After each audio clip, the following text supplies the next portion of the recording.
ईश्वर की कृपा। बहुत समय पहले की बात है। एक शहर में एक दयालु राजा रहता था। उसके यहाँ रोज दो भिखारी भीख मांगने आया करते थे। उनमें एक भिखारी जवान था और एक भिखारी बूढ़ा था। राजा उनको रोज रोटी और पैसा दिया करता था। भीख लेने के बाद बूढ़ा भिखारी कहता था, ईश्वर देता है।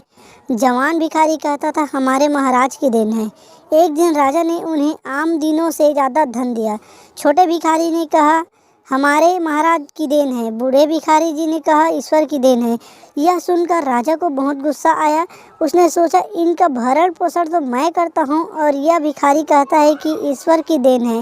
राजा ने छोटे भिखारी की और सहायता करने की सोची और अगले दिन राजा ने कहा, आज तुम इस नए रास्ते से जाओगे, लेकिन पहले छोटा भिखारी जाएगा, बाद में बूढ़ा भिखारी जाएगा।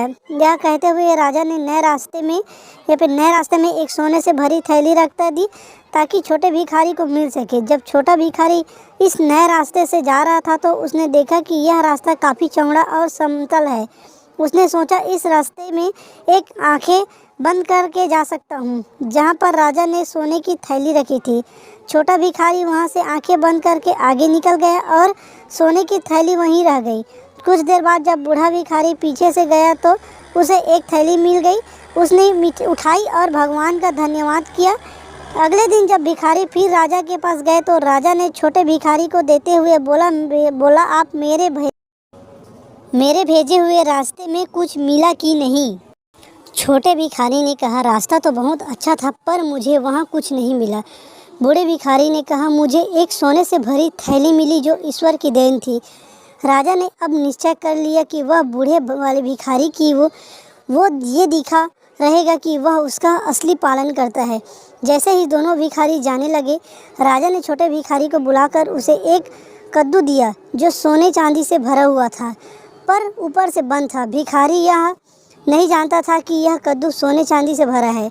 रास्ते में एक दुकान में उसने यह कद्दू बेच दिया। अगले दिन राजा ने उन भिखारियों से पूछा कि बताओ, पिछले दिन कोई महत्वपूर्ण घटना घटी क्या? छोटे भिखारी ने कहा, महाराज, जो कद्दू आपने मुझे दिया था वह मैंने एक व्यापारी को बेच दिया, जिससे मुझे थोड़ा सा धन मिल गया। राजा को बहुत गुस्सा आया, पर राजा ने अपने गुस्से को व्यक्त नहीं किया। बूढ़े भिखारी से कहा, क्या तुम भी पहले से ज़्यादा कमाया? बड़े भिखारी ने कहा, निश्चय ही कमाया है। जैसे ही मैं जा रहा था, एक व्यापारी ने मुझे एक कद्दू दिया। जब घर जाकर मैंने कद्दू को चीरा तो उसमें से सोने चांदी के सिक्के निकले। उसने कहा, ईश्वर देता है। इसीलिए कहते हैं कि ईश्वर की मर्जी के बगैर कुछ भी नहीं होता। ईश्वर जो भी देता है, जो भी करता है, सब आपकी भलाई के लिए ही करता है। अगर हमारा वीडियो अच्छा लगा होगा तो प्लीज़ हमारे वीडियो को लाइक, शेयर एंड सब्सक्राइब करें। धन्यवाद।